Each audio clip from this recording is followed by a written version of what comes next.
Hey everyone, I'm Mike. Okay, so let's rewind back to when I was about 6 years old. Life was pretty sweet back then. I lived in this big house with my mom. My dad had passed away when I was a baby, so it was just the two of us. He left me a pretty hefty inheritance, but being 6, I didn't really grasp what that meant.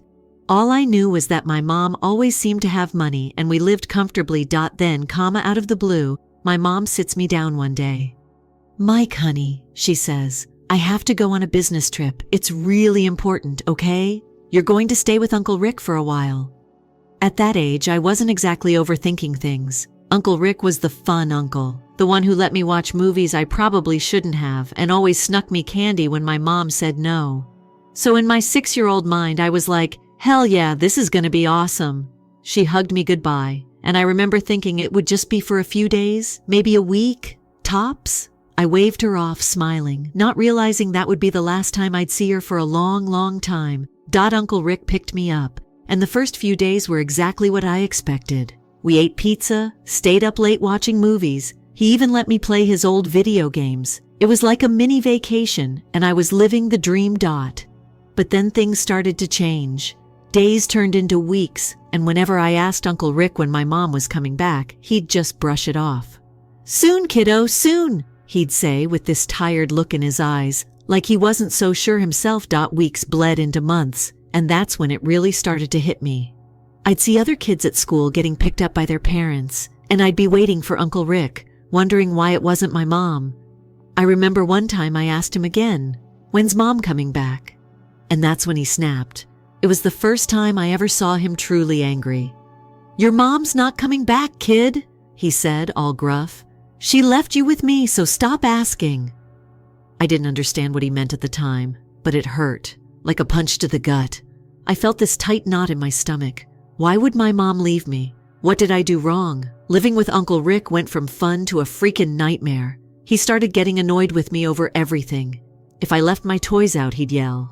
If I asked for help with my homework, he'd sigh like I was the biggest inconvenience ever. He'd say stuff like, "I didn't sign up to babysit some kid. Your mom just dumped you on me." I started hiding out in my room more and more. I didn't want to make him mad, so I just stayed out of his way. My room became my safe space. I had this small radio I'd listen to, and I'd draw pictures for hours. It was the only thing that kept my mind off everything else going on. Sometimes, I'd try to pretend my mom was just late, that any day now she'd walk through the door and say, "Surprise, I'm back." But as the weeks turned into months, that hope started to fade. There was this one night that really sticks out in my memory. I had this stuffed bear my mom gave me, one of those old, worn-out ones with a missing eye. I hugged it close, crying quietly, hoping Uncle Rick wouldn't hear me. I didn't want him to call me a crybaby or tell me to toughen up. But in that moment, I felt so alone. It was like everything I thought I knew about my life had just crumbled. It's weird to think a 6-year-old could feel that way, but I did. Things got even tougher after that night. Uncle Rick's attitude went from annoyed to downright mean. He'd make comments about how I was eating too much or how I was costing him money. I was just a kid, so I didn't really understand how money worked, but I got the message. I was a burden. I started eating less even when I was hungry and tried to keep my room as clean as possible just to avoid any more yelling. But no matter what I did, it was never enough. He'd still get mad, slam doors, and sometimes just leave for hours. I'd be alone, sitting in that big, quiet house, wondering where my mom was. Was she thinking about me? Did she miss me at all? I remember one time I found this old family photo album in one of the closets. There were pictures of me as a baby, pictures of my mom smiling and holding me, and even some of my dad. It made me feel, I don't know, like I was seeing a life I didn't remember. I flipped through it, hoping for some kind of clue, some hint about why she left, but all I saw were smiles and happy moments. It didn't make sense. How could someone just walk away from all that? Eventually, I stopped asking about her. I figured if she really cared, she'd be back by now. But she wasn't. So what was the point in holding on to false hope? I decided I had to take care of myself because no one else would.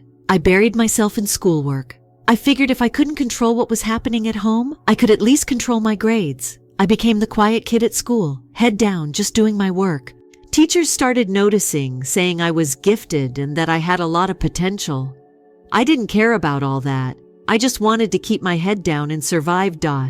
But sometimes, even when I was trying to focus, I'd see other kids playing with their parents, laughing.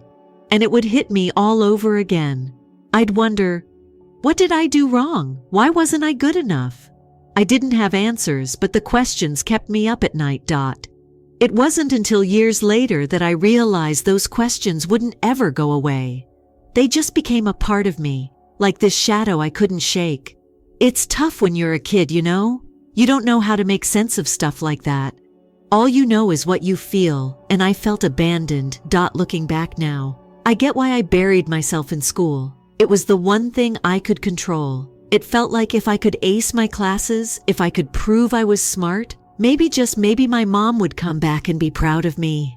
Maybe she'd realize what she missed out on. But as time went on, that hope got smaller and smaller. And before I knew it, I was just surviving, getting through each day one at a time, trying to figure out how to make it on my own. I'm about 14 at this point.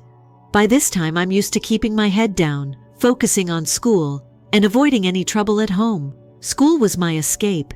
It was the one place I could feel like I had some control, and the teachers actually seemed to like me. I kept to myself mostly, didn't really have any close friends. It was easier that way, you know? No one asking too many questions. But then came this group project. Teachers love throwing these at us, like they don't realize how much it sucks to get stuck with random people. Anyway, I get paired with Lisa. She was one of those people who seemed to have it all together, always smiling, always hanging with a big group of friends. We didn't talk much before that, but suddenly we're partners, and I'm thinking, great, she's gonna think I'm a total weirdo. The first time we met up to work on the project, I was all awkward and quiet, but she didn't seem to care. She just chatted away like we'd known each other for years. After a while, I started to loosen up, and we actually got along pretty well. Turns out she was pretty chill and didn't have that stuck-up attitude I expected. Then one day, she asks me if I want to come over to her place to work on the project. I hesitated because honestly, going to other people's houses always felt weird to me. Like I didn't want anyone to see how different my life was compared to theirs. But Lisa was persistent, and something about her made me want to say yes. So I did. Walking into her house felt like stepping into a whole different world. I mean, her family was like the total opposite of what I was used to. Her mom welcomed me with this big smile like I was a part of their family already. "Hey Mike, you hungry? I made snacks," she said, so casually like it was no big deal. But to me it was. I couldn't even remember the last time anyone asked me if I was hungry, let alone made me anything. And her dad, man, he was something else. He actually sat down and asked me about school, my interests, all that stuff.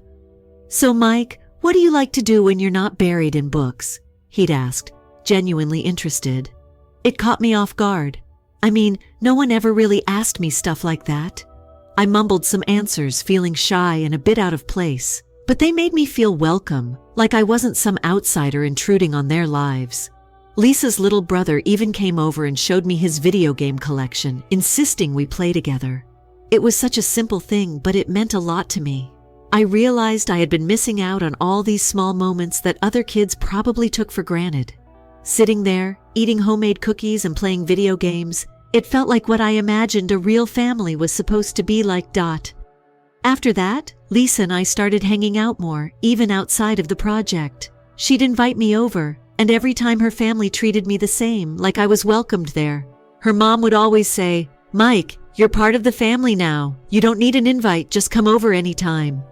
I'd smile and nod, but inside it was like this warm feeling, like someone actually cared. I tried not to get too attached though.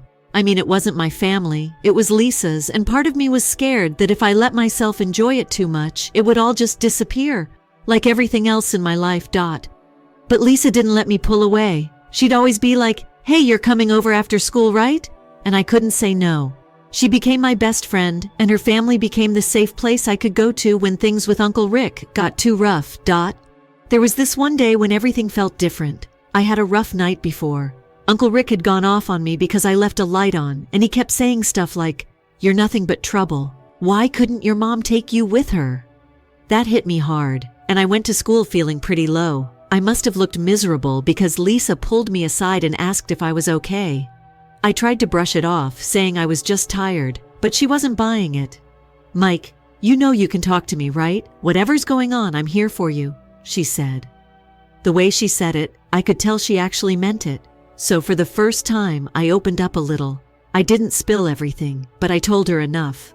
How my mom left, how Uncle Rick wasn't exactly thrilled about taking care of me. Lisa listened without interrupting, and when I finished, she just put her hand on my shoulder and said, "Your mom's missing out. You're a great person, and if she can't see that, then that's her loss." It was such a simple thing to say, but it felt like a weight lifted off me. No one had ever said anything like that before. From that point on, Lisa's house felt like a second home. Her parents would always ask how my day was, and her mom would make these dinners that were better than anything I'd ever had at Uncle Rick's. It was like stepping into another universe every time I walked through their front door. I felt safe there, like I could finally relax and just be a kid for a while. But of course, the more time I spent there, the more I noticed just how different my life was. It was hard not to compare. I'd see how Lisa's family interacted, how they joked around, how her parents actually listened to her and supported her, and I'd realize how much I missed out on. I remember thinking, why couldn't my mom be like this? Why did she have to leave? But I kept those thoughts to myself. The last thing I wanted was to seem jealous or ungrateful when they were being so kind to me. I knew I couldn't stay at Lisa's forever, though. Every time I'd leave her house, it was like going back to reality. I'd walk home, dreading whatever mood Uncle Rick might be in. Sometimes he wouldn't even be there. He'd be out late doing who knows what, and when he was home, it was like walking on eggshells trying not to set him off. I started spending more and more time at Lisa's. Her parents didn't seem to mind. If anything, they encouraged it. "Mike, you don't need to ask, just come by any time," her dad would say, giving me this reassuring smile. And I wanted to believe them, but part of me kept waiting for the day they got tired of having me around. I mean, why would they want to deal with someone else's kid when they had their own family? But that day never came. In fact, they seemed to go out of their way to make me feel included. One weekend, they even took me along on this family picnic. Lisa's mom packed this huge basket of food, and we all went to this park. It was one of those perfect days where everything just felt right. For a few hours, I forgot about all the stuff going on at home. I laughed, played soccer with Lisa's little brother, and for a moment I felt like I belonged. That feeling of belonging was something I hadn't felt in years, and honestly, I started craving it. Lisa, S family, showed me what life could be like if you had people who genuinely cared about you. It gave me this tiny flicker of hope that maybe, just maybe, things could get better. But I knew better than to hold on to hope too tightly. Life had already shown me how quickly things could change. And that's where things stood. I had this second family that I cherished, but deep down I still felt like an outsider. I was grateful, but there was always this voice in my head reminding me not to get too comfortable. After all, good things didn't usually stick around in my life for long. Fast forward to when I was 17. Almost done with high school, still spending a lot of time at Lisa's. I'd gotten used to things being a certain way. My routine was solid: school, Lisa's, home, and repeat. But then, out of nowhere, Uncle Rick hits me with some news that completely blindsided me.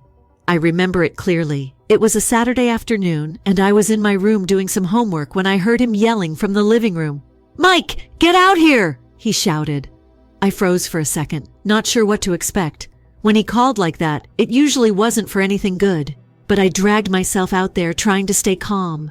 I walked in and there he was, standing by the door looking annoyed as usual. "Your mother's back," he says, like he's announcing the weather or something. My heart practically stopped. My mom? After all these years? It didn't feel real. I just stared at him waiting for him to say it was a joke, but he didn't. "She's outside," he added, sounding fed up. "Go talk to her." I didn't know what to think. Part of me wanted to run out the door, hug her, and ask where she'd been. But the other part of me was pissed. Like, after all this time, she just shows up like nothing happened? My hands were shaking as I walked outside. And when I saw her, it was like I was looking at a stranger. She looked different. I mean, it had been almost 10 years, so of course she did. But still, it was weird seeing her again. She had this guy with her, Jack. He had this big grin plastered on his face, like he was trying way too hard. I remember thinking, who the hell is this guy? Mike, sweetie, my mom said, all teary-eyed, like we were in some kind of reunion movie. I've missed you so much. She pulled me into this awkward hug and I stood there stiff. I didn't hug her back. I mean, what was I supposed to do? Act like everything was fine, like she hadn't just vanished for nearly a decade? When she let go, she introduced me to Jack. "This is my husband," she said, like that was supposed to mean something to me. Jack reached out to shake my hand, and I did it, but I kept my guard up. He had this smile that was too wide, and I felt this gut feeling that something was off. "Hey there, bud. We've heard so much about you," he said, sounding way too friendly. My mom started going on about how she had to work through some personal issues, and that's why she was gone for so long. I just nodded, feeling numb. Personal issues was supposed to explain everything? That's what she was going with? It didn't add up, but I wasn't about to cause a scene. So I played along, nodded some more, and told her it was good to see her. But inside, it was like this storm was brewing. I felt angry, confused, and honestly hurt. After a few awkward minutes, they asked if they could come in, and I stepped aside, letting them into the house. Uncle Rick was nowhere to be seen. Typical. He probably didn't want to deal with the drama, and I couldn't really blame him for that. We all sat down in the living room, and my mom started talking about wanting to make things right, about how she regretted everything and how she wanted us to be a family again. Jack jumped in, nodding and saying, "We want to be here for you, Mike. We're a family now." It all felt so fake, like they'd rehearsed this speech before coming over. I kept my answers short, playing along, but my mind was racing. I mean, why now? Why show up after all these years? And who was this Jack guy, really? Something wasn't sitting right with me, but I didn't know what to say or how to react. I wasn't a kid anymore. I wasn't going to get all emotional and start crying. I'd learned to keep my guard up. After that day, they started showing up more often. My mom would drop by with homemade meals, spaghetti casseroles, you name it. Jack tried to get all buddy-buddy, offering to teach me how to build stuff like a real man. I played along, figuring it was easier than fighting back. But every time they left, I'd sit in my room staring at the wall, trying to make sense of it all. Lisa was the only person I could talk to about it. When I told her my mom was back, she looked surprised, but not exactly happy. "Are you sure this is a good thing?" she asked. I shrugged. "I don't know, I mean, she's my mom." Lisa sighed like she wasn't convinced.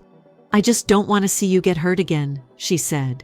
I appreciated her looking out for me, but I didn't know what to do. I wanted to believe my mom. I wanted to believe she was really trying to fix things. But the truth was, there was this part of me that didn't trust it. Maybe it was from everything I'd been through, or the fact that she'd been gone so long. Whatever it was, I just couldn't shake this feeling that something wasn't right. One day, my mom showed up with this gift, a fancy watch. "I know I missed so many birthdays, so I wanted to give you something special," she said, her eyes getting all misty. I looked at the watch, all shiny and expensive looking, and I didn't know what to say. Part of me was touched, like maybe she really was trying to make up for lost time. But another part of me felt weird accepting it. Lisa's words were stuck in my head. She'd warned me about them showering me with gifts, and now it was happening. I wanted to believe my mom had changed, but the way she and Jack were acting, it just felt off. Like, why try so hard to make everything seem perfect all of a sudden? One evening, when Lisa and I were hanging out, she brought it up again. "Mike, I know you want to believe they've changed, but doesn't this all seem too sudden?" she asked. I got defensive, like I always do when I don't want to admit something's bothering me. "They're just trying to make up for lost time, Lisa. What's wrong with that?" She sighed and looked at me all serious. "I don't trust Jack. The way he talks, the way he acts. I just get this bad vibe." I rolled my eyes, trying to brush it off. "You're imagining things.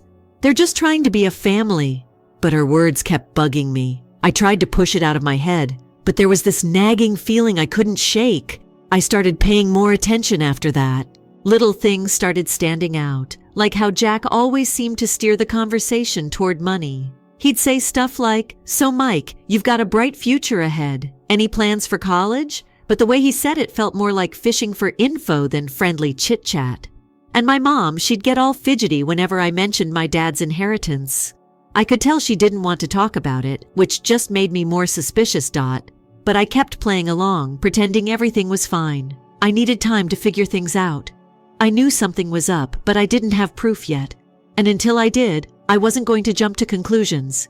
I wasn't a kid anymore. I'd learned to keep my guard up. But deep down, I knew one thing.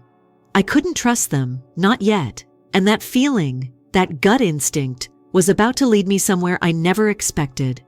So, I'm going through my usual routine. School, hanging out with Lisa, avoiding Uncle Rick's mood swings. Things seem okay on the surface, but now every time my mom and Jack come over, I'm paying attention to every little thing. I notice how Jack always finds a way to bring up money, like he's trying to figure out how much I know. And my mom would keep quiet when he did, just nodding along. It was starting to become clear that whatever they were up to, it wasn't just about reconnecting. Then one night, everything changed. I was in the kitchen grabbing a snack when I heard them talking in the living room. I was about to walk in when something about their voices made me stop. They weren't laughing or chatting like usual. They were whispering, and it didn't sound friendly. I stayed hidden around the corner, listening closely. Jack's voice was low, but he sounded frustrated. "We need to get that money, Claire. You said it'd be easy." My heart started racing. "Money? What money?" my mom responded, sounding stressed. "I'm trying, but Mike's not as clueless as you think. We can't just come out and ask for it." I felt like the floor was disappearing beneath me. So that was it. This whole reunion, all the visits, the gifts. They were trying to get their hands on my dad's inheritance. I leaned back against the wall, feeling this mix of anger and hurt. I mean, I kind of suspected it, but hearing them actually talk about it like that, like I was some pawn in their plan, hit me harder than I expected. It was like everything I feared was true. They didn't come back because they cared about me. They came back because they wanted what was mine. I quietly went back to my room, my mind racing. I felt stupid, like I should have seen it coming sooner. Lisa had warned me and I didn't want to believe her. But she was right all along. I was just too desperate to have a family again that I ignored all the signs. But that night, as I lay there staring at the ceiling, I made up my mind. If they thought I was just some dumb kid who'd hand over my inheritance, they were in for a surprise. The next day at school, I couldn't concentrate on anything. I kept replaying their conversation over and over in my head. I knew I had to do something, but I wasn't sure what. During lunch, I found Lisa and told her everything I overheard. She looked at me, her eyes wide. "Mike, I knew something was up, but that's worse than I thought." She didn't hesitate for a second.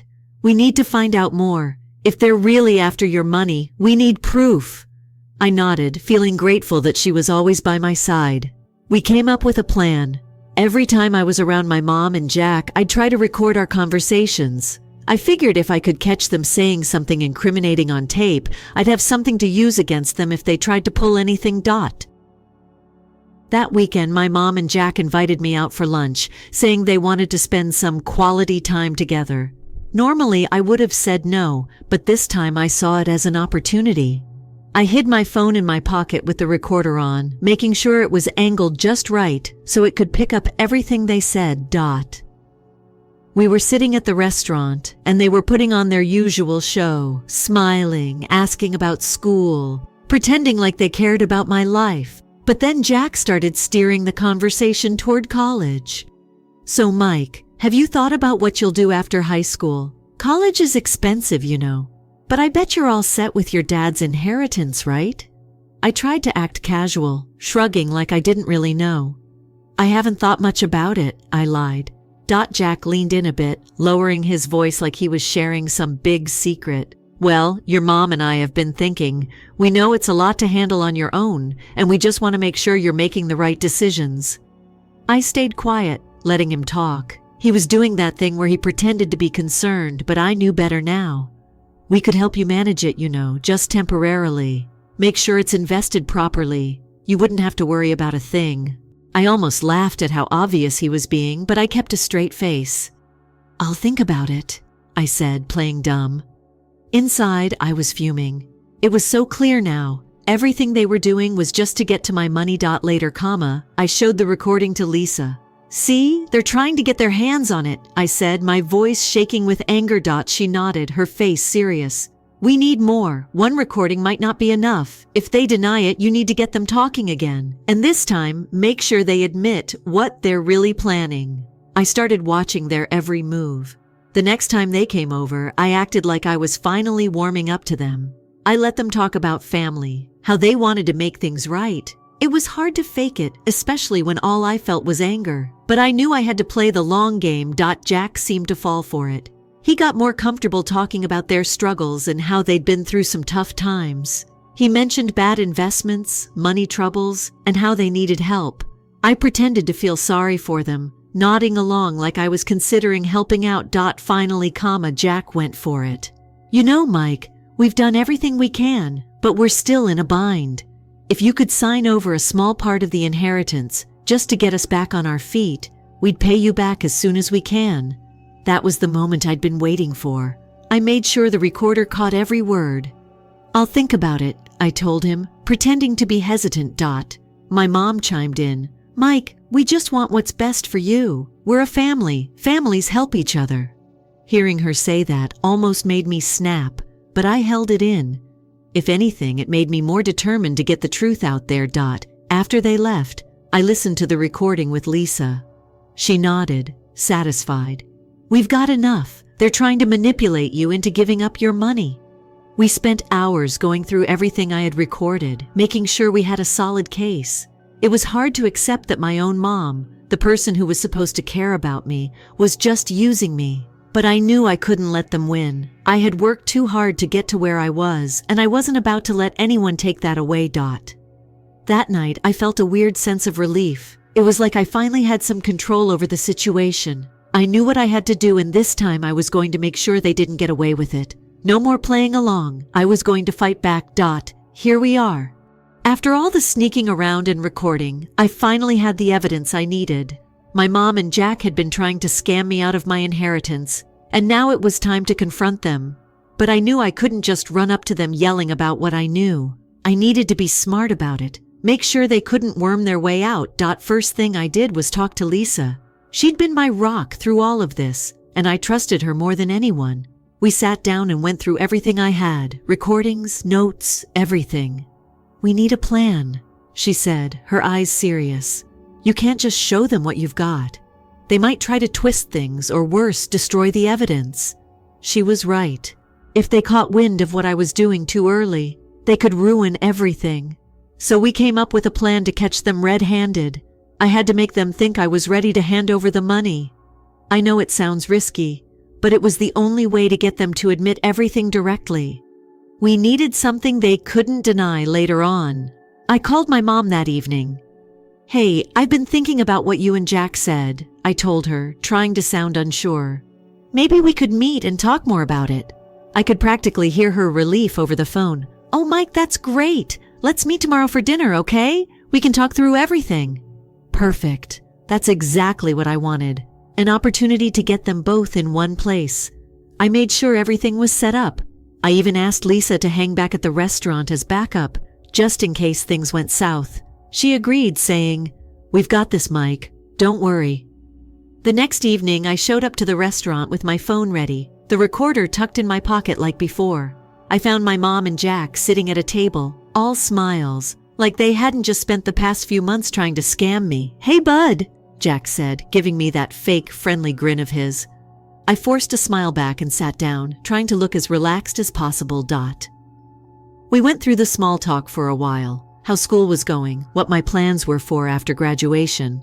I played along, but every time Jack steered the conversation back to money, I nodded, acting like I was really thinking it over. I know you two have been trying to help, I said, pretending to hesitate. And I appreciate it. Maybe you're right. I could use some guidance. Jack's eyes lit up like he just won the lottery. Well, we're just here for you, Mike. We want to make sure you're taken care of. My mom was nodding like her life depended on it. We're a family, and families support each other, she added, trying to sound genuine. I let them keep talking, and soon enough, Jack started going on about how I should transfer part of the inheritance into an account he'd set up for my benefit. My heart was pounding, but I kept my face neutral. "Okay, I'm open to that," I said, "but I want to make sure everything's done legally. I was thinking we could meet with a lawyer to make sure it's all above board." Jack's face twitched for just a second, and I knew I'd hit a nerve. He tried to cover it up, smiling again. Of course. We want to make sure you're protected after all." But my mom looked nervous, like she was scared of what might come next. I pushed a little more. "Actually, I have a lawyer friend who said they could come by right now. Is that okay?" I said, trying to act casual. The truth was, I'd set everything up already. Lisa's dad was a lawyer, and he agreed to come help me with this. I wanted witnesses, people who could back me up if things got ugly. Jack's smile wavered, and my mom's eyes went wide. Mike, honey, there's no need for that," she said, her voice shaky. "We trust each other, don't we?" That's when I knew they were panicking. They hadn't expected me to get a lawyer involved. "Yeah, but I just want to make sure everything's clear," I said, keeping my tone friendly. "It's a big decision, right?" I could see them both starting to sweat. Jack opened his mouth to say something, but before he could, Lisa's dad walked in, wearing a professional look that screamed, "No nonsense." "Hi, I'm Mr. Collins, Mike's legal representative," he said, sitting down next to me. "I understand there's some discussion about transferring assets." The tension was so thick you could cut it with a knife. Jack tried to play it off, saying, "Oh, we were just talking about some ideas, nothing serious." But I wasn't about to let them backpedal. "Actually, Jack, you were saying earlier that you needed the money to help with some debts, right?" He shot me this look like he wanted to strangle me right there. But with Lisa's dad sitting next to me, he had no choice but to keep up the act. "Well, yes, just some temporary assistance," he mumbled, clearly annoyed. "Is that so?" Mr. Collins said, raising an eyebrow. "Because if you're asking Mike to transfer any part of his inheritance, it needs to be documented properly. Otherwise, it could be considered financial manipulation." My mom looked like she was about to cry. "Mike, we just want what's best for you. We wouldn't do anything to hurt you," she insisted. But the act was up. I could see it on their faces. They knew they'd lost .S when I pulled out my phone, playing the recordings I had collected over the past few weeks. My mom and Jack's voices filled the room, their words clear as day. Jack's face went pale, and my mom's hands started shaking. "We were hoping you could sign over your inheritance," Jack's voice said from the recording. "We're in a bind." Jack tried to reach over the table like he was going to grab my phone, but Lisa's dad stopped him. "I wouldn't do that if I were you," he said calmly. "It's all being recorded." My mom broke down then. She started crying, saying she was sorry, that she never meant for things to go this far. But I just stared at her, feeling empty. "You didn't mean for this to happen? You were planning this the whole time," I said, my voice steady. "I trusted you, and you tried to use me." Jack wasn't as emotional. He leaned back in his chair, his face stone cold. "Fine, you got us, but let's not act like you're some innocent kid. You've been living off your dad's money for years, and we're just trying to get our share." Hearing that felt like a punch to the gut, but it also made everything clear. This wasn't about family, it was about greed, plain and simple. "Get out," I said, pointing to the door. "Both of you, I'm done." They left, my mom still crying and Jack muttering under his breath. When they were gone, I felt this weird mix of relief and sadness. Lisa's dad put a hand on my shoulder. "You did the right thing, Mike," he said. Lisa, who'd been waiting just outside, came in and gave me a hug. "I'm proud of you. You stood up for yourself." I nodded, but the truth was, I felt a bit broken. I'd wanted a family, and now I had none. But as I looked at Lisa and her dad, I realized I still had people who cared about me, people who had my back. Maybe it wasn't the ending I hoped for, but at least it was real, and sometimes that's all you can ask for. Story 2. According to this account, my sister falsely claimed that I was the cause of her divorce, which persuaded our whole family to forego my wedding. She is infertile, so years later she wants me to give her my child. Hello, Reddit. I don't usually post here, but I felt compelled to share this after reading so many other family turmoil tales. For background, I'm a 27-year-old woman who has been married for 3 years. My relationship with my 30-year-old elder sister, Lisa, has never been easy, but when she chose to ruin my wedding, it became much more poisonous. To provide some context, at the time, Lisa was going through a divorce. Because Lisa had always wanted children and her husband didn't want them, their marriage was failing. That quote is a deal breaker. And I'm not here to argue about it because, well, it is. However, Lisa was aware of his emotions prior to their marriage. She married him in the hopes that he would alter his mind, even though he was quite clear about having a child-free existence. Around the time I was organizing my wedding, their marriage was in the last stages of its demise. After 4 years of dating, my fiancé, who is now my husband, and I were eager to be married. We had planned every aspect and saved money for months. We were prepared, but Lisa felt that my wedding was a personal jab at her. Small remarks about how I was being insensitive for organizing a wedding when she was going through a divorce were the first things that were spoken. Since Lisa has always been a bit of a drama queen, I dismissed it. She was the golden kid growing up. In the view of my parents, she could do no wrong. When I didn't do things her way, I was generally the one who got in trouble. Everything halted till she felt better if she was upset. It wasn't shocking that she was angry about my wedding, but I assumed she would move on. My parents then became interested. They requested me to postpone the wedding over the phone. Let me reiterate that. Lisa was divorcing, so they encouraged me to put off my wedding. At first I assumed they were kidding. I informed them it wasn't happening after realizing they were being serious. I had already sent the invites and made deposits with my fiancé. Furthermore, why should Lisa's issues take precedence over my wedding? I wasn't going to sacrifice my life for her, and I wasn't to blame for her divorce. My parents didn't take it well, though. They told me that family should come first, and that I was being self-centered. I maintained that Lisa's divorce was unrelated to my wedding and that she was free to attend or not. At that point, they revealed the shocking information. They wouldn't come if I didn't postpone the wedding.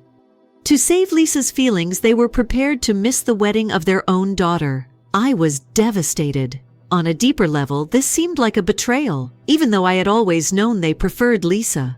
I informed them that although they were free to choose, I would not be altering my plans. If they didn't want to come, I assumed that would be the end of it. All right, at least I would have the backing of my friends, his family, and my fiancé. Lisa wasn't finished yet, though. She began telling the rest of the family falsehoods.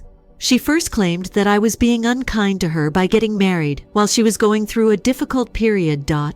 Although some people felt sorry for her, they didn't believe it was sufficient justification to not attend my wedding. Lisa escalated as a result. She began telling others that her marriage had ended because of me. Because I was envious of her and couldn't bear the thought of her having children before me, I had persuaded her husband to divorce her. For the record, I didn't really know her spouse. Over the years, we may have had a few discussions, but none of them were in-depth or intimate. It's absurd to think that I would meddle with their marriage. However, Lisa lied with such assurance that others began to believe her. Without a word, a few of our relatives even blocked me. Later on, I learned via a cousin that Lisa had told them I had been boasting about how I had persuaded her husband to leave her, that I was getting married, and that I had been shoving it in her face. By the time I learned of it, the harm had already been done, even if none of it was real. Almost none of my relatives were present on the day of my wedding. It was disastrous. Uncles, aunts, parents, and even a few of my cousins failed to show up. Only a few relatives who didn't fall for Lisa's falsehoods showed up from my side of the family. My friends, my husband's friends, and his family made up the remaining attendees. To be honest, I had some of the most difficult weeks of my life in the weeks before the wedding. I thought about clearing my name, but it seemed futile. It would have just been my word against Lisa's, who had already contaminated the well. Furthermore, many who supported her had already decided on their positions. People who didn't want to hear the truth were not worth my time or effort. I had a lovely wedding day, in spite of everything. My spouse and his family made a special effort to show me their love and support. All night long, my buddies kept me dancing and laughing. I nearly forgot about the vacant chairs and the relatives who had picked Lisa over me for a few hours. However, despite my enjoyment, the discomfort persisted. I stopped communicating with Lisa and my parents after the wedding. I was unable to pardon them for their actions. Lisa didn't just not show up for my wedding, she made a concerted effort to spoil it, and my parents encouraged her actions rather than standing by me. I haven't spoken to any of them in the past 3 years. I occasionally question whether going without touch was an overreaction. However, I then recall the suffering they inflicted on me at what ought to have been one of my most joyous periods. My parents' partiality and Lisa's envy made my wedding a misery. The animosity's still there, even though I've moved on in many ways. After 3 years, I've created a life I'm happy with. My spouse and I are doing quite well, and we just shared some wonderful news. I am expecting our first kid. It ought to have been a period of unadulterated joy, but Lisa and my parents had to figure out how to get back into my life. This is what took place. My spouse and I made the decision to announce our pregnancy on social media a few weeks ago. We only used a photo of us holding a sonogram and a statement expressing our excitement to make the news. I didn't believe my parents or Lisa would even notice because we hadn't spoken to them in years. However, it appears that they are still active on my social media accounts because my mother unexpectedly contacted me a few hours later. I froze when I saw her name on my phone. She hadn't bothered to get in touch for 3 years, not even on birthdays or holidays. Suddenly, she felt the need to speak. After some hesitation, I responded. It began as a phony, pleasant exchange. She said it was such fantastic news and congratulated me on my pregnancy. Then she revealed why she was actually phoning Lisa. It turns out that Lisa has been unsuccessfully attempting to conceive since her divorce. According to my mother, Lisa has been diagnosed as infertile after several unsuccessful rounds of IVF. When I learned that infertility isn't something I'd want on anyone, I must admit that I felt a bit sorry for her. Then my mother revealed the shocking information. She and my father believed that this pregnancy was the ideal chance for me to mend my relationship with Lisa. At first, I was perplexed. How is Lisa related to my pregnancy? My mother clarified that it would be therapeutic for Lisa to connect with my kid because she is unable to have children of her own.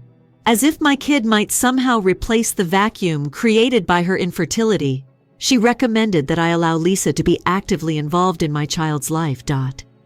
She went so far as to say that having 2 moms would benefit your child. I couldn't speak. This mother wanted me to share my unborn kid with the sister who had ruined my wedding, even though we hadn't spoken in 3 years. I told her no right away. I told her that I was not on good terms with Lisa and that I would not allow her to be around my child. In an attempt to guilt trip me, my mother said that Lisa was distraught by her infertility and that she now more than ever needed her family's support. She even suggested that by denying her the opportunity to form a link with her future niece or nephew, I was being unkind. I firmly silenced her. I assured her that I had no obligation to change Lisa's life or to comfort her over her decisions. I also made the point that they wouldn't have waited until I was pregnant to get in touch if they truly cared about me or my unborn child. That didn't sit well with my mom. She stated I was allowing past grudges to destroy my opportunity to repair our family and accused me of being harsh. Before I uttered something I would later regret, I hung up the phone. Yes, true to some extent. Both Lisa and my dad tried to get in touch with me over the course of the following few days. My mom and dad took a similar tack. He maintained that Lisa had good intentions and presented it as an opportunity for our family to come together. He said Lisa wasn't attempting to replace me as a mother or take over. The baby would be connected to her by blood, so she just wanted to be involved. He even suggested that after the baby was born, I should enlist Lisa's assistance. I said the same thing to him. I informed my mother that I didn't require Lisa's assistance and that I most definitely didn't want her near my child. With his family and our friends, my husband and I already have a strong support network. Lisa and my parents could keep ignoring me now if they had been happy to do so for 3 years. However, Lisa's messages told a completely different tale. Fake niceness didn't bother her. She said I owed her this opportunity to be a part of my baby's life and accused me of being selfish. She even referred to my refusal to include her as being heartless. After she began spamming me, I blocked her after initially ignoring her texts. Although my parents weren't prepared to give up, I wish I could say that was the end of it.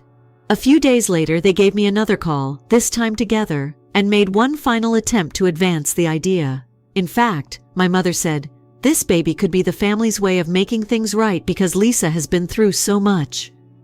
What I was hearing was unbelievable. They were already treating my unborn child as a sort of peace sacrifice for Lisa before it had even arrived.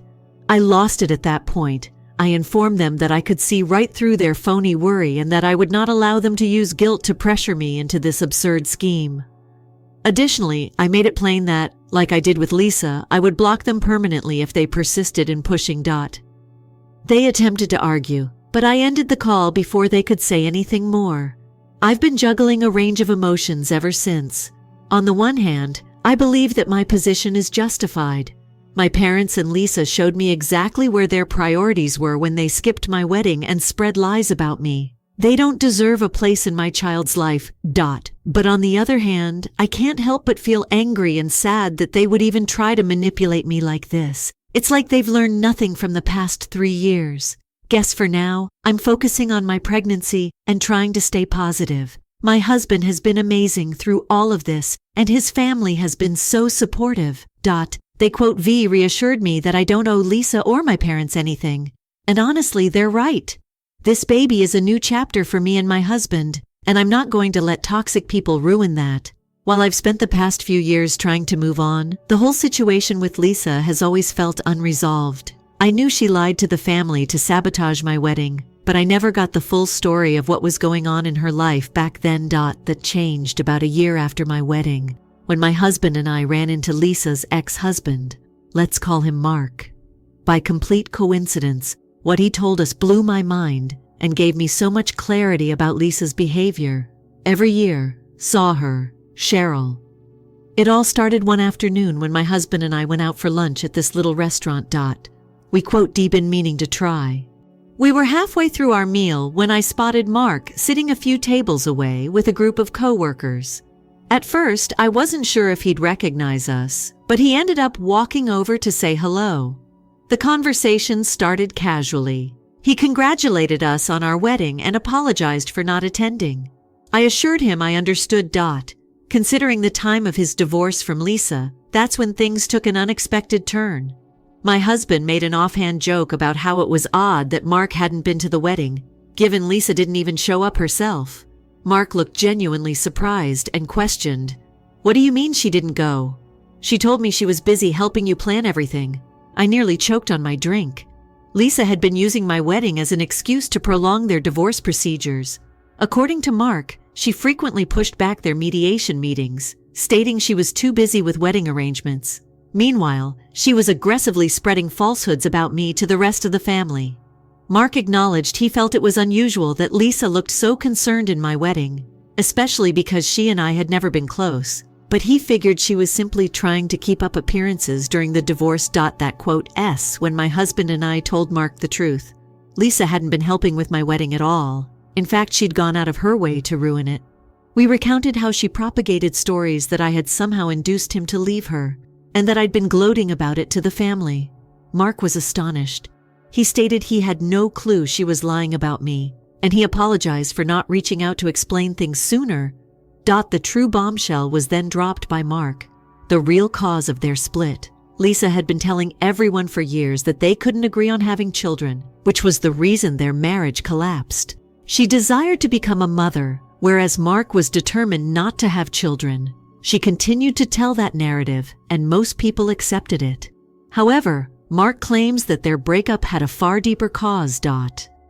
After months of arguments over children, Mark acknowledged that he had begun to change his mind. He truly loved Lisa, and if it would keep their marriage intact, he was open to considering the possibility of becoming a parent.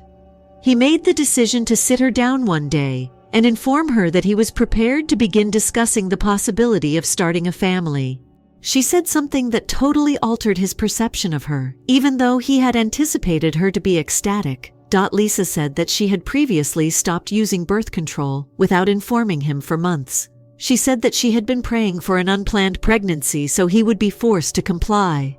She even chuckled about it as if it were some sort of cunning scheme. Mark was appalled.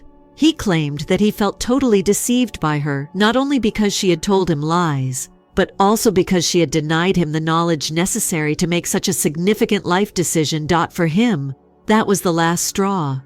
Soon after, he filed for divorce after realizing he could no longer trust her. Listening to this left me in complete awe. Although Lisa had always been deceptive, this was on a whole new level. It seemed unbelievable to me that she attempted to deceive her own spouse. Furthermore, I found it unbelievable that she misled everyone about the cause of their divorce. Her actions at my wedding now made a lot more sense. She was angry with me because she was unable to accept the repercussions of her own behavior. Mark informed us that Lisa's behavior grew more unpredictable after he filed for divorce. She would alternate between pleading with him to return and accusing him of destroying her life. Even though Mark had been open about his views from the beginning, she even attempted to persuade their common acquaintances that it was he who had lied about wanting children. Her falsehoods were exposed by the majority of their pals. She still made an effort, though. I had a range of feelings following our chat with Mark. On the one hand, I was glad to finally comprehend what had been happening in the background. It offered me confirmation that I wasn't insane for interrupting Lisa and clarified a lot of her behavior. However, it also made me even more irate. In addition to ruining Lisa's marriage, her falsehoods also ruined my relationships with the majority of our family. For what purpose? To shift the responsibility away from herself. I considered telling Lisa, or maybe the rest of the family, what I had discovered. However, I ultimately concluded that it wasn't worthwhile. I already didn't communicate with Lisa or my parents at that time, and I didn't want to become involved in the drama again. Sincerely, I didn't feel obligated to expose her, and I assumed the truth will eventually surface. In hindsight, the discussion with Mark marked a sea change in my life. It assisted me in shedding some of the guilt I had been harboring for a while about how my family's relationship ended. I questioned whether cutting them off was an overreaction, or whether I ought to have done more to defend myself. However, after seeing the entire scope of Lisa's deception, I came to the realization that I had to take the necessary precautions. Lisa's behavior wasn't only an error or a moment of bad judgment. They were thoughtful decisions made with the intention of harming others around her in order to further her own interests. I quote, "We've been collateral damage in Lisa's machinations for far too long, and I'm not going to allow her to bring me down any longer." Then the last straw appeared. Began a few weeks after I cut all contact with Lisa and my parents when they proposed to me with their two mothers. That should be the end of it, I thought. What more could they do since they were no longer able to get in touch with me directly? It comes out quite a bit. Lisa made the decision to air her complaints. Although the initial message was ambiguous, it was clearly directed at me. "It's sad when family disappoints you, especially when you've always tried to support them," she wrote. "Forgiveness and loyalty are simply incomprehensible to certain individuals." Even though I didn't answer, I was irritated because I knew she was once again playing the victim. People were saying things like, "You're so strong and whoever hurt you doesn't deserve you," in the comments. Traditional compassion fishing. I first believed that she should be allowed to vent. "I'm not participating." The message then began to get more detailed, with remarks like, "It's hard to be happy for someone who's always tried to ruin your life." Lisa started giving away too much about my pregnancy. "Some people are so selfish that they won't even consider sharing their blessings with others who need them more," she added in another post. She was clearly attempting to paint me as the villain for denying her access to my child's life. More stress.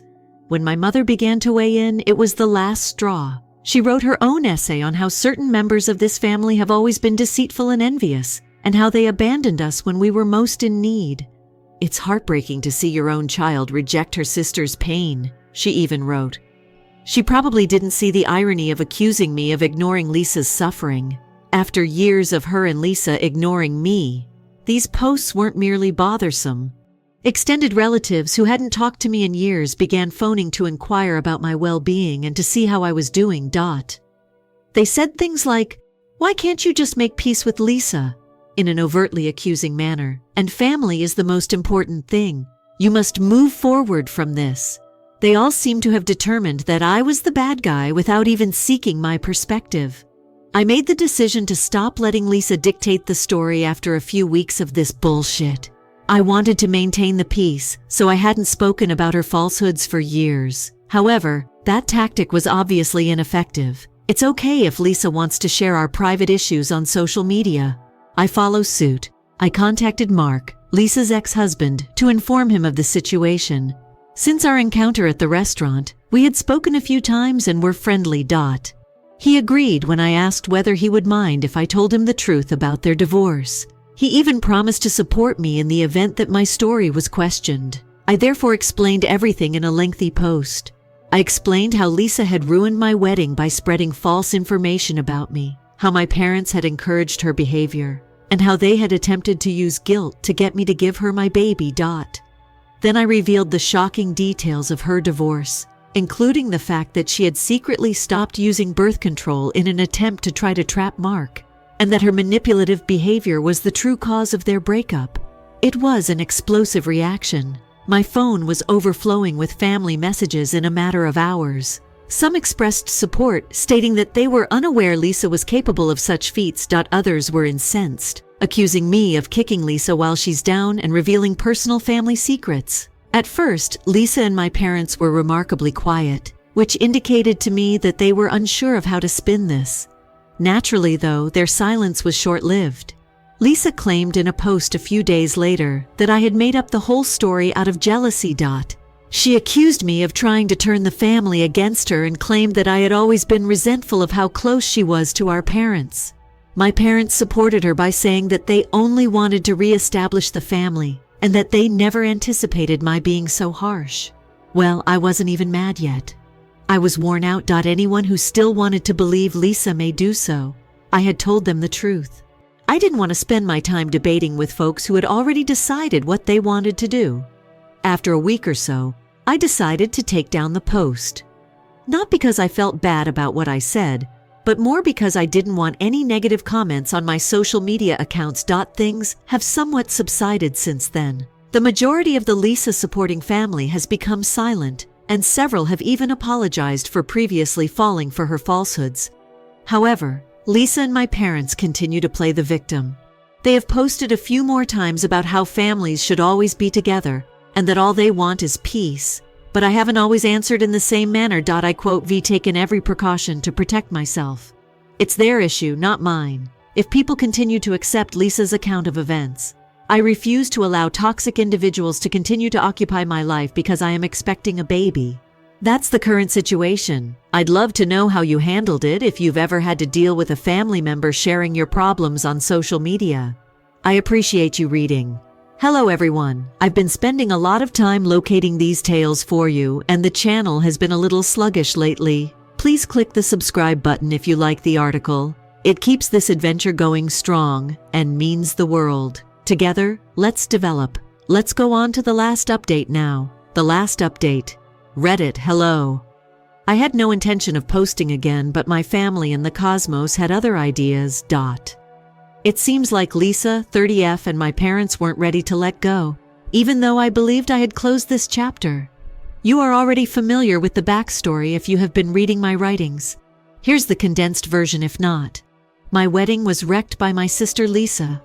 After enabling her, my parents all attempted to coerce me into allowing Lisa to take on the role of second mother to my unborn child. Although I haven't spoken to them in a long time, they have suddenly raised the bar for entitlement. Next, ducks, fasten your seatbelts because this update may be the craziest yet. I noticed strange activity on my social media accounts a few weeks ago, including postings about my pregnancy and basic updates like pictures of my baby belly or the setup of my nursery. We're receiving odd remarks. Initially, it was simply general concepts like how sad it is when people lose sight of what family is all about, or how some infants are blessings to many people. Before realizing that the accounts were suspiciously fresh and lacked personal posts or profile photos, I assumed it was simply random trolls. I had a strong feeling that either Lisa or my parents were responsible. Since I'm honestly accustomed to their shenanigans by now, I dismissed it. Then things got out of hand. You should exercise caution, according to one account's statement. Some people are unworthy of being parents. I was shaken by that one. I disabled the account and removed the comment, but I still felt like they were observing me. When I received a call from my landlord, things took a turn for the worse. It seems that someone posing as me had contacted to inquire about my impending move out. They wanted to assist with the procedure and said they were my sister. Fortunately, my landlord phoned me to clarify that they were not real. I was enraged. I felt certain that Lisa was responsible for this obvious violation of my privacy. My parents didn't even try to dispute it when I called them to confront them against my better judgment. Lisa was just trying to help because she knows you'll need more space with the baby coming, my mother replied. I went crazy. I informed them that Lisa had no authority to get in touch with my landlord and that it was not her position to interfere in my housing issue. In an attempt to reassure me, my dad said she was simply thrilled about the baby.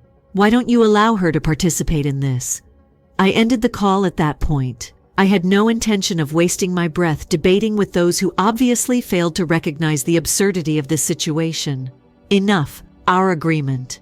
Finding out last week that Lisa and my parents had been secretly corresponding with my husband's family was the last straw. Lisa had sent my mother-in-law a lengthy Facebook message, so she contacted me, very bewildered.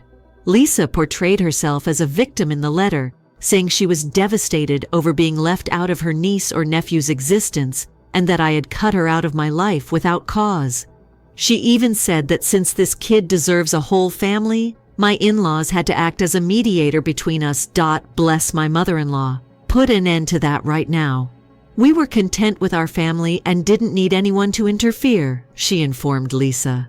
However, the fact that Lisa had initially contacted me was what truly irritated me. On a completely different level, it seemed like a boundary violation. I wasn't the only one she was upsetting. My husband's family was being drawn into her turmoil by her. If not, Barry. I then made the decision that enough was enough. I reported the landlord incident and the offensive remarks on social media to the police.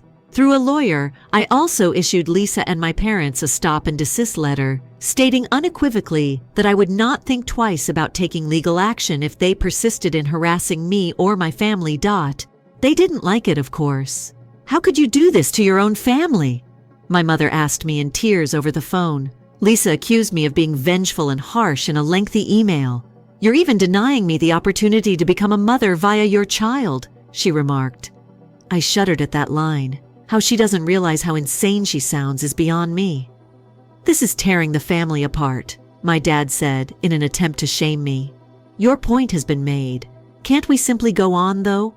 I assured him that the family wasn't being torn apart by me. Indeed, they were. They have trampled over every opportunity I've given them to respect my boundaries. I no longer even feel bad about cutting them off at this point. I quote, I'm glad they're growing. I've gone all the way now. No interaction. I've made all of my social media accounts private, changed my phone number, and informed my work and landlord of the issue in case they do anything else. In addition, my spouse and I are considering putting security cameras around our house. I'm not taking any chances with my baby's safety, even though I hate that it's come to this. I have a peculiar sense of calm in spite of everything. I've regained control of my life for the first time in years. My spouse and I are planning for the future and getting ready for the birth of our child. Throughout everything, his family has been incredible, and I am very appreciative of their support. All that counts is that this kid will be surrounded by an abundance of affection. I appreciate all of the people who have read my story and given me advice. I'm so grateful for your remarks, which have been a lifeline throughout some of the most trying times. I'm ready to put a permanent end to this chapter, so hopefully this is my last update. Good luck to me. Read it, and I hope it helps those of you going through similar things. Story 3, Wife Cheated in Front of Our Son is the title of this story. I thus taught her a lesson that she will always remember. Hello, everyone. Remember to click the subscribe button if you like these stories and would like to help the channel. It greatly benefits our channel.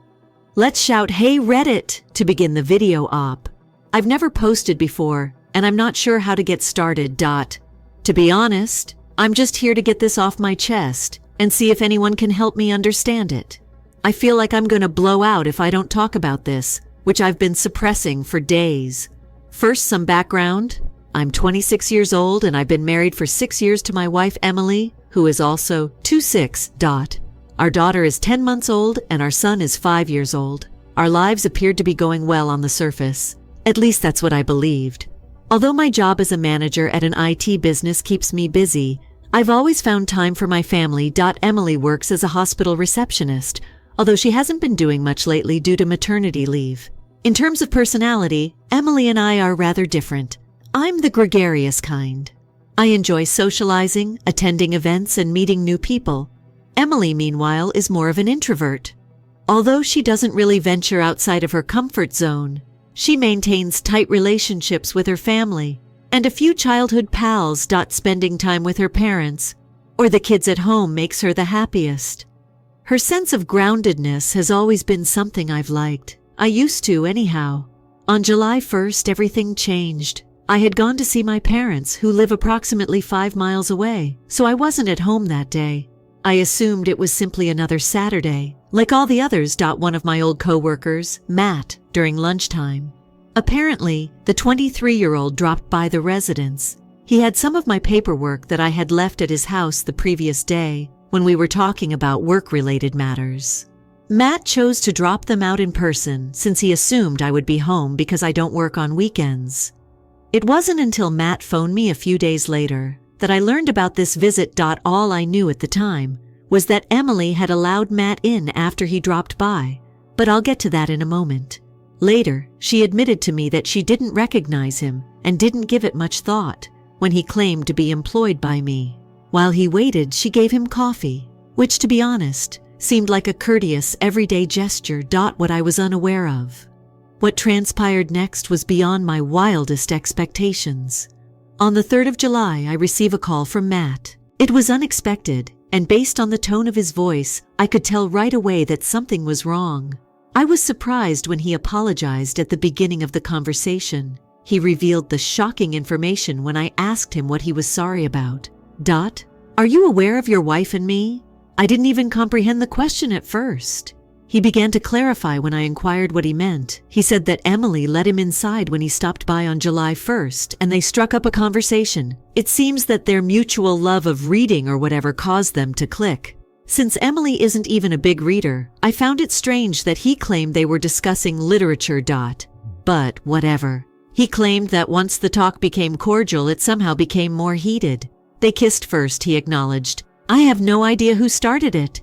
He didn't, and to be honest, I was too surprised to inquire. He went on to say that they moved the items upstairs. Yes, exactly. They entered our bedroom. Matt continued talking as if he needed to vent, but I was frozen on the other end of the line. He said something that chilled me to the bone. They were downstairs when my son entered the living room. My son is 5 years old, he remarked. Emily told my son to go watch TV when he asked who he was. As simple as that, as if it didn't exist. Then while my son was home, they went upstairs and had sex. What I was hearing was unbelievable. I wanted to end the call immediately, but I had to find out if he was telling the truth. His response to my question about why he was telling me this now was nearly as bad as the confession itself. He claimed that he felt bad, particularly since my son had seen him and didn't want me to know. And believe he didn't give a damn years later. He claimed that after what happened, he was unable to bear the guilt of working with me and had already quit his job. I went crazy. I told him he must be trying to stir things up because I didn't believe him. The problem is that Matt didn't come across as vindictive or furious. His voice was one of regret. I'm not sure. He simply kept saying that he felt I should know the truth and that he was sorry. He said one last thing before I hung up. I didn't coerce her. It's her, not me, who is married. I've been thinking about that line ever since. I'm still not sure how to interpret it.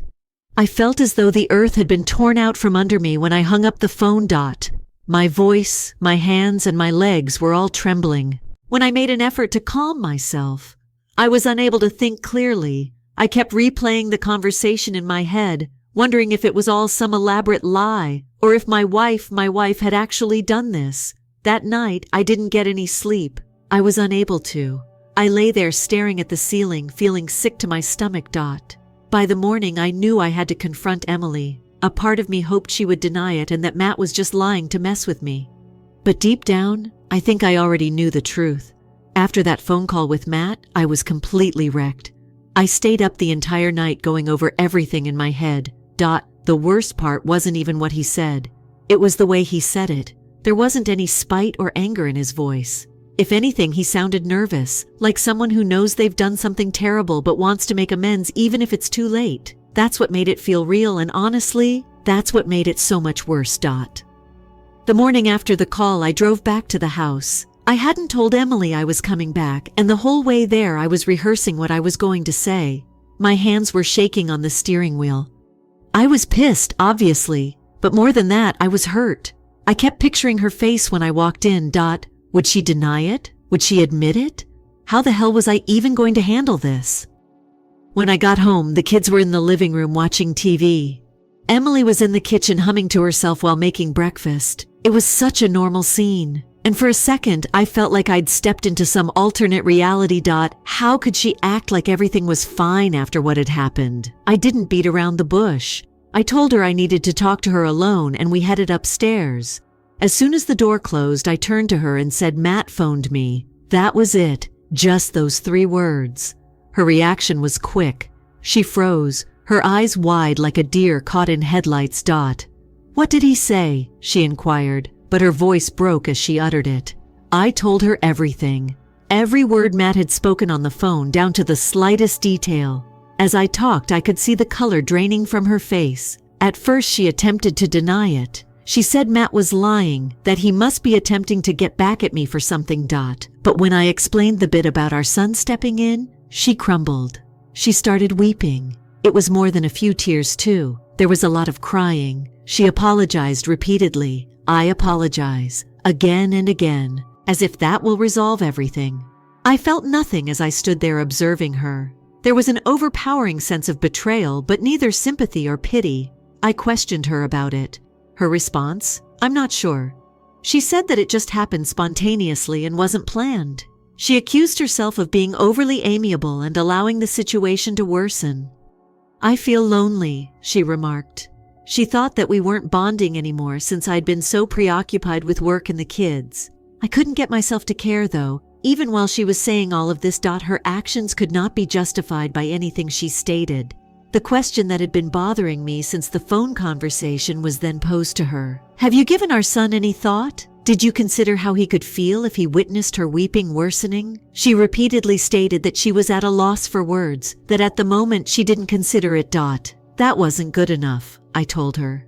This is not fair to our son. I explained that I would be spending some time with my parents because I wanted space. I returned to the living room to bid the children farewell before I departed.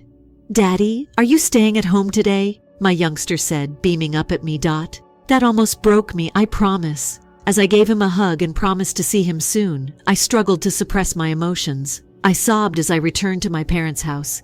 Even if I hadn't wept before, it was too much to me when I saw my son so content and unaware of anything. However, my parents supported me. My dad was incensed when I told them everything, and they listened. "How could she do this?" he kept asking. "How was she able to enter your house with another man?" In contrast, my mother was more concerned with the children. She stated we had to make sure everyone, including my kid, was safe from all of this. That evening, I began researching divorce. Given what Emily had done, I realized I couldn't stay with her. The cheating wasn't the only thing. It was the fact that she had lied to me about it after doing it in front of our son.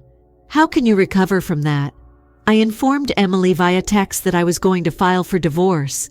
I should come home so we could chat, she pleaded. However, I informed her that she had run out of things to say.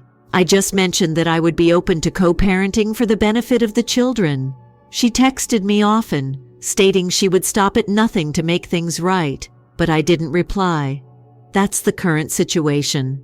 While I decide what to do next, I'm staying with my folks. I've begun compiling the required paperwork and discussed my alternatives with a lawyer. Although I am somewhat relieved that the house is in my name, custody will be difficult. I want to spend as much time as I can with my children. I am aware, however, that dads are not always given preference by the courts. It's difficult, but I'm trying to be strong for my children. I get nauseous every time I think about what Emily did. It quotes like a dagger to the gut when I keep seeing her in our bedroom with Matt. Once again, I want to thank everyone who left a comment on my first article, and thank you for reading. You have no idea how much your counsel and assistance matter.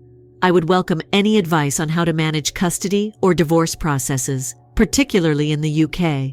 Hey Reddit, update 1. I quote V, returned with an additional update. If you have been paying attention to my narrative, I want to start by saying thank you for the guidance and encouragement. I've gone over a lot of comments. Even though I'm being torn apart by this whole situation, it's consoling to know that I'm not the only one who has experienced this type of betrayal. Things began to make sense when I spoke with Emily and made the decision to remain with my parents. This profound, hollow sensation that I had lost a portion of my life that I believed to be solid replaced the first shock and fury. I would reflect on times throughout our marriage and wonder about everything. Did she cheat before, or was this the only instance I was unaware of? She covered this too well, to be honest, but I continued trying to piece together clues I could have missed. A few days after I departed, I received a call from Emily's parents. She allegedly told them everything, but I didn't think they would get involved. On the phone, her mother was sobbing and expressing regret for Emily's actions, as if she were somehow to blame. But it was her father, not me, who was angry with her. This is not how we raised her, he insisted. Both of them pleaded with me to avoid making any snap decisions, but I informed them I had already made up my mind. I made it plain that my marriage to Emily was finished, even though I didn't intend to keep them from their grandkids. Although she claimed she understood, her mother asked if I would think about getting counseling. For the children, if not for you as well. I told her I will give it some thought, but to be honest, I don't see the purpose. I had to give my 5-year-old a clear explanation of the problem. I didn't be completely honest with him. He isn't old enough for it. However, I did mention that everything would be well and that Daddy was spending some time with Grandpa and Grandma. Is Mommy coming too? He said, and my heart broke, I promise. Not right now, buddy, I informed him. Emily has been texting me all the time. It began with lengthy paragraphs of her apologies and her promise to do everything it takes to put things right, how she had no intention of hurting anyone. Then, however, the tone changed. She began to accuse me. She claimed that I wasn't emotionally available because I was too preoccupied with my work. That in our marriage, she felt invisible. I felt like I was punched in the stomach by that one. My entire life, I have put in a lot of effort to support my family. I've sacrificed, worked longer hours, and missed out on social gatherings because I believed it was for the greater good.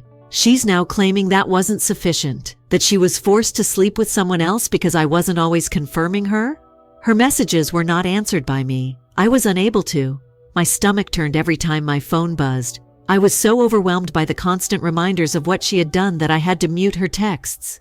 I've been consulting with a lawyer in the interim to determine what to do next. In the UK, divorce can be challenging, particularly if children are involved. But as a father, I'm committed to defend my rights. I'm not too concerned about losing the house because it's in my name.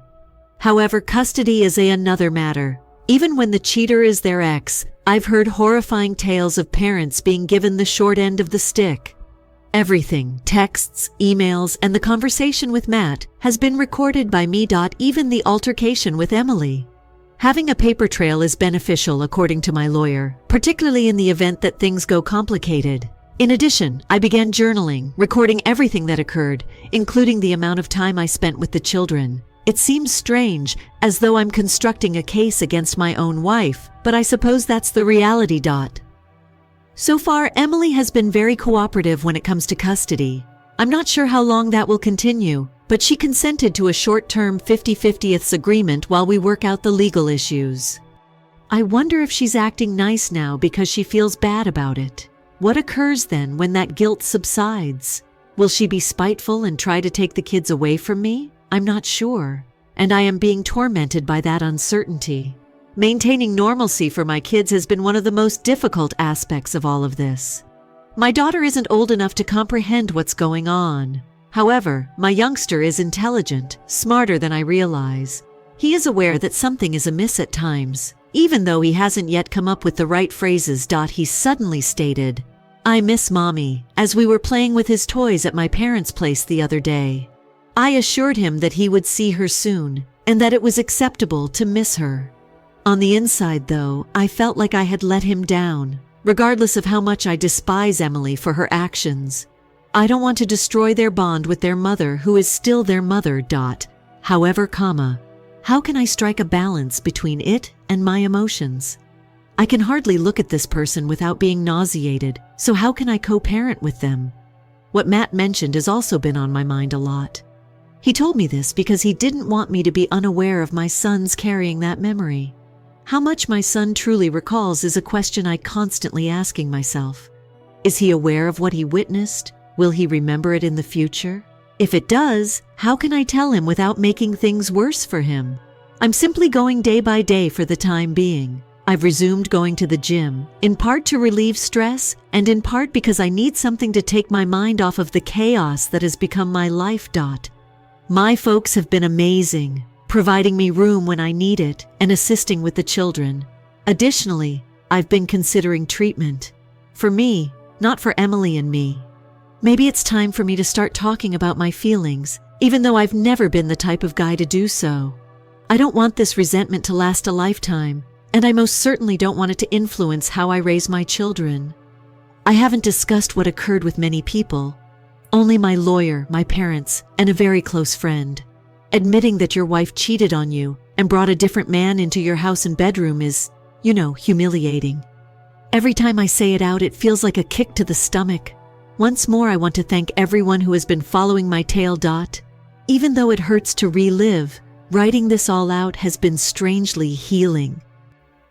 I would appreciate hearing any suggestions you may have, particularly about custody or co-parenting. Version 2.0. Reddit, hello. A couple more days have passed and the mess continues to grow. Since writing these pieces has been one of the only ways I've been able to digest anything, I wanted to provide everyone an update. You are familiar with the fundamentals if you have read my earlier writings. I've been living with my parents as I attempt to decide what to do after my wife, Emily, cheated on me with one of my old co-workers, Matt. What has transpired since the dust began to settle is covered in this chapter, or at least that's what I believed. Following our altercation, Emily and I became accustomed to this uncomfortable, aloof mode of communication. I quote V, only met her in person a few times when I went to pick up or drop off the kids, and most of our communication has been over text. She apologized profusely at first, but now it seems like she's attempting to change the subject. She began to write me lengthy notes about how she feels abandoned and how my departure has helped her to understand what she has lost. I don't even recognize myself anymore, she said in one of her most recent notes.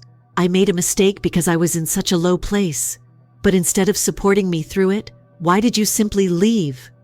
To that, I'm not even sure how to react. She seems to be distorting the events to paint herself as the victim. And because I didn't stay, I'm the villain. I know that arguing or yelling at Mom will just make things worse for the kids, which is why it's aggravating. We are still under a temporary custody agreement, 50/50ths, with the children alternating between our homes and my parents. I've been doing my hardest to make the time I spend with them as comfortable and joyful as possible, even though I detest the thought of being apart from them for even a few days. Recently, I've been annoyed by Emily's behavior when she's around the children. I'm getting anxious because my son has started talking about things, she remarked. He informed me, for instance, that even if you're furious with your mother, she still loves you. That caught me off guard. I don't want him to be involved in this. Additionally, I don't think she's justified in framing it that way. I tried to be calm and courteous when I brought it up to her by text, but she became defensive. I'm just being honest with him, she stated. Even if we aren't together, he needs to know that his parents still love one another. I informed her that steadiness, not conflicting signals, is what he needs. After that, she did not respond. Recently, another issue arose that has been bothering me. I received a private message from a trusted coworker. They informed me that before any of this was revealed, they had heard whispers about Emily and Matt. It seems that before Matt departed, several people noted that he had been acting strangely at work, and some of them even conjectured that he and my wife were having an affair. It was like a ton of bricks to hear that.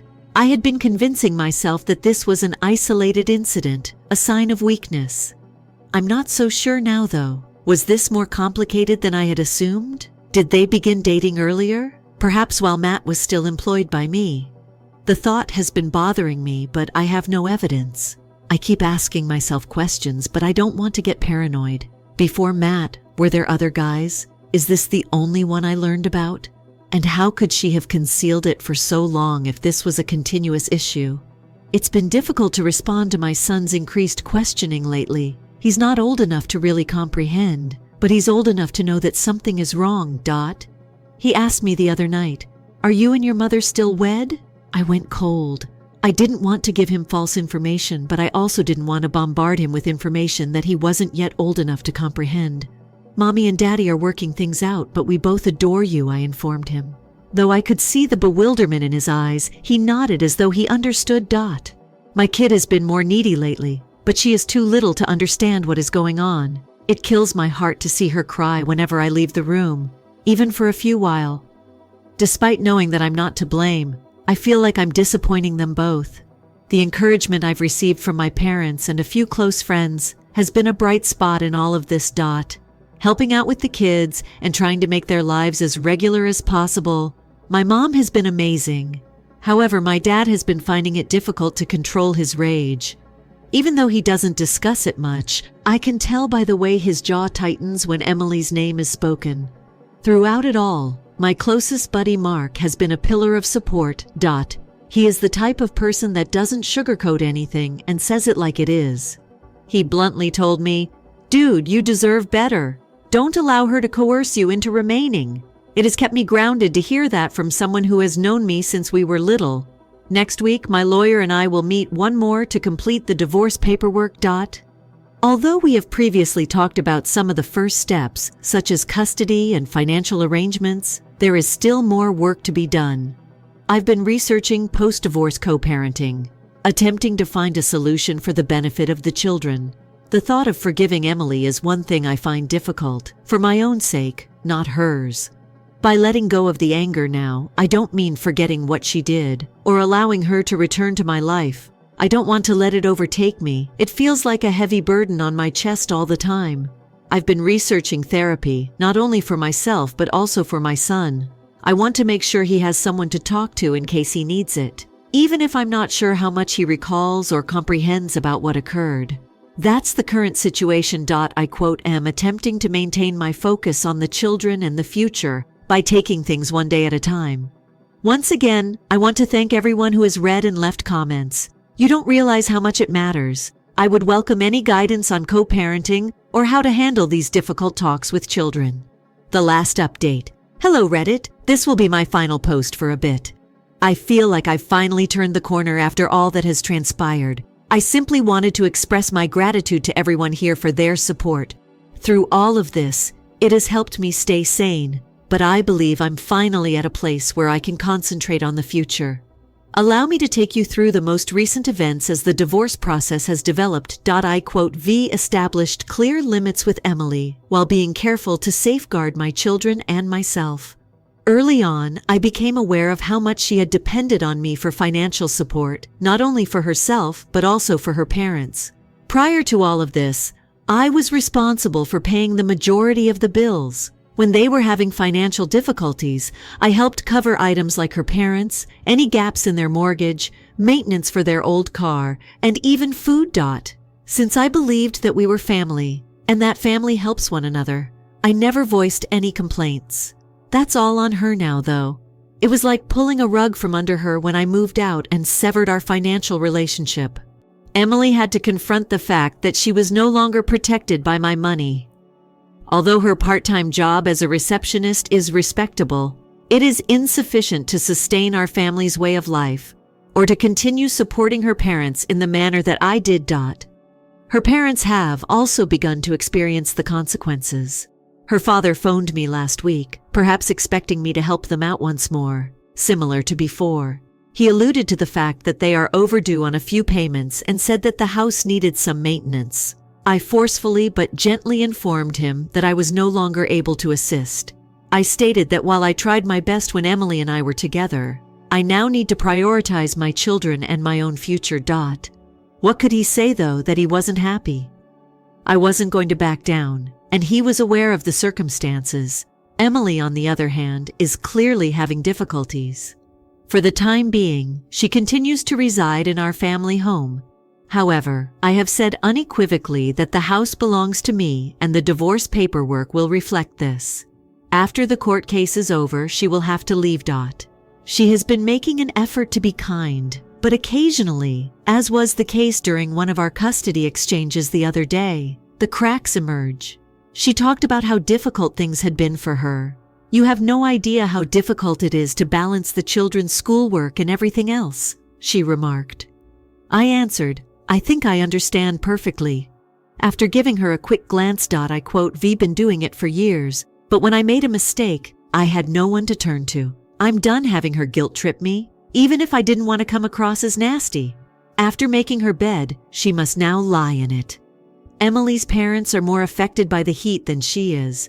They were mostly reliant on my financial assistance, and it's gone now.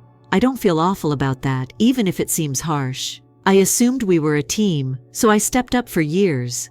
I believed that being a decent spouse included supporting her family.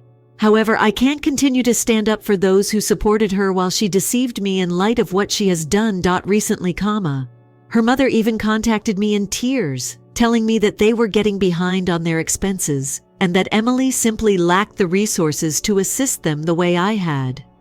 I apologized to her as politely as could for their predicament, but my children come first.